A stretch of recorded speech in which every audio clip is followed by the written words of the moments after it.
Homeopathy homeopathy वाह वाह क्या बात है। होम्योपैथी होम्योपैथी वाह वाह क्या बात है।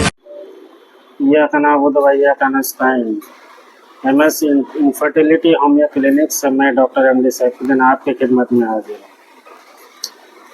दोस्तों, आज मैं थोड़ा बात करने वाला हूँ फीमेल इनफर्टिलिटी के ऊपर, जनाना बांझपन के ऊपर।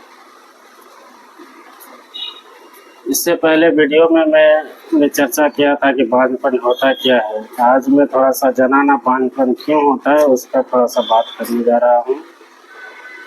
तो इसमें सबसे पहले कारण ये आता है कि फीमेल के यूट्रस में कोई ट्यूमर हो, जैसे मायोमा है, फाइब्रॉइड है या कोई सिस्ट है, इस तरह से, जिसके वजह से भी वो कंसीव नहीं कर सकती है। तो इन्फेक्शन के कारण से भी वो कंसीव नहीं कर पाती है।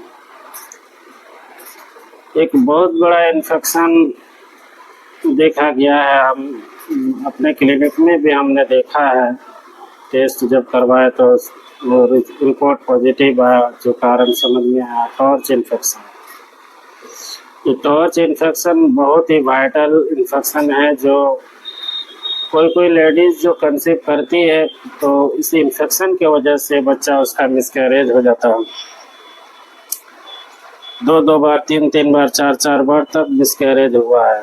ये फर्स्ट ट्राइमेस्टर में, यानी दूसरे तीसरे महीने में, 2.5 महीने का प्रेगनेंसी मिसकैरेज हुआ है। किसी किसी को 7 मंथ में जाके भी मिसकैरेज होता है इस तरह से। तो बहुत सारा इसमें देखा गया है। और ये जो टेस्ट हम करवाए तो इससे हमको एक पता चला कि ये टॉर्च इन्फेक्शन की वजह से है।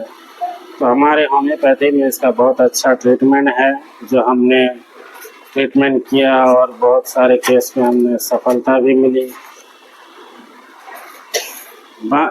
दूसरा, कंसीव नहीं करने का एक कारण ये भी है कि कोई सिस्ट है क्या ओवरी में, ओवरियन सिस्ट, जिसको हम कहते हैं पीसीओडी या पीसीओएस या सिंपल सिस्ट या कॉम्प्लेक्स सिस्ट या हेमोरैजिक सिस्ट जो बोला जाता है, इस तरह का कोई सिस्ट तो नहीं है। सिस्ट होने से होता क्या है कि जो फॉलिकल ओवरी में रहता है, जो नॉर्मल फॉलिकल है, वो फॉलिकल तो बनता है लेकिन वो सही से मैच्योर नहीं हो पाता, वो डेवलप नहीं हो पाता, वो सिस्ट की वजह से डेवलप नहीं हो पाता है, जिसके कारण वो जो अंडा वहाँ से निकलना चाहिए ओवरी से, वो निकल नहीं पाता है और ये ट्यूब तक पहुँच नहीं पाता, जिसके वजह से भी वो कंसीव नहीं करती। कभी कभी ये भी देखा गया बहुत सारे लेडीज़ को कि उसका फैलोपियन ट्यूब ब्लॉक रहता है। किसी किसी का तो दोनों साइड ब्लॉक है, किसी किसी का एक साइड ब्लॉक है। वो जब तक ब्लॉक को हटाएंगे नहीं, जब तक वो ब्लॉक ख़त्म नहीं होगा, तब तक भी वो अंडा वहाँ से, यानी अंडाशय से अंडा ट्यूब के अंदर आ नहीं सकता है। तो ये ब्लॉक को खोलने के लिए एलोपैथिक मोड ऑफ ट्रीटमेंट में कोई सॉल्यूशन नहीं है इसका बिना ऑपरेशन के। लेकिन हमारे होम्योपैथी में बहुत अच्छा इसका ट्रीटमेंट है। ये जो ब्लॉक है, ट्यूब जो बंद है, उस ट्यूब को हम लोग खोल सकते हैं मेडिसिन के थ्रू। एक चीज़ और है इसमें, इनफर्टिलिटी के होने का जो एंडोमेट्रियोसिस है, यानी बच्चेदानी का जो अंदरूनी लेयर होता है, उसमें कोई घाव बन गया, कोई सूजन बन गया, कोई ट्यूमर बन जाता है, कोई सिस्ट बन जाता है, जो कि वो कंसीव नहीं होने देने में हेल्प करता है, कंसीव नहीं होने देता है। इस तरह की वजह से कभी कभी होता है कि हार्मोनल डिसबैलेंस जो होता है लेडीज़ में, बहुत सारा कारण है, बहुत सारा हार्मोन है जो डिसबैलेंस हो सकता है, जैसे एस्ट्रोजन, प्रोजेस्टेरोन, एफएसएच यानी फॉलिकुलर स्टिमुलेटिंग हार्मोन, एलएच यानी ल्यूटिनाइजिंग हार्मोन, पीएच यानी प्रोलैक्टिन हार्मोन। इस तरह का हार्मोन अगर डिसबैलेंस है, जो नॉर्मल रेंज होना चाहिए उस तरह अगर नहीं है, तभी इस तरह का केस देखा गया है कि वो कंसीव नहीं कर रही है। एक और हार्मोन है जिसको हम थायराइड हार्मोन के नाम से जानते हैं। इसका ये अगर बढ़ जाता है या कम हो जाता है तब भी इस तरह का कंडीशन आता है। कभी कभी तो पिट्यूटरी ग्लैंड से जो हार्मोन निकलता है उसके वजह से भी इनफर्टिलिटी कॉज करता है, बांझपन होता है, ये कंसीव नहीं करती है। इसमें एक चीज़ और भी ये देखा गया है कि हार्मोनल डिसबैलेंस की वजह से लेडीज़ का वेट बढ़ने लगता है, और ये कंटिन्यू अगर वेट बढ़ने लगे तब भी वो कंसीव करने में भी प्रॉब्लम आता है।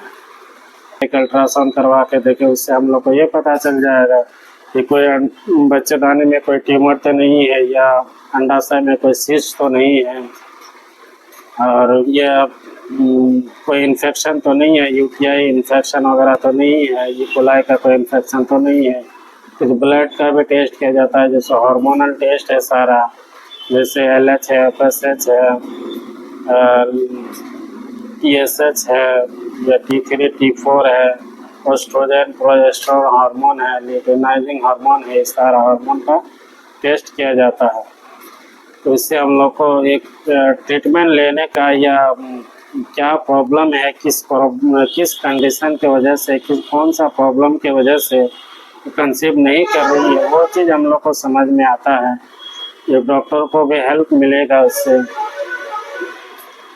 और ये होम्योपैथी से इसका बहुत अच्छा ट्रीटमेंट है। आप लोग से गुजारिश है, आप लोगों से दरख्वास्त है कि होम्योपैथी से बांझपन का बहुत अच्छा ट्रीटमेंट होता है। एलोपैथी में दुनिया भर का खर्च है, लोग लास्ट में क्या करते हैं, IVF में जाते हैं। IVF जो है कि एक बहुत ही ह्यूज अमाउंट उसमें लगता है, 5 लाख 6 लाख 7 लाख 10 लाख तक भी खर्च हो सकता है उसमें। और उसमें भी ये नहीं है कि आप अपना जो स्पर्म से या अपना ओवम से आप अपना बच्चा ले, ऐसा नहीं है कि दूसरे तीसरे का किसका है पता नहीं, आप उसके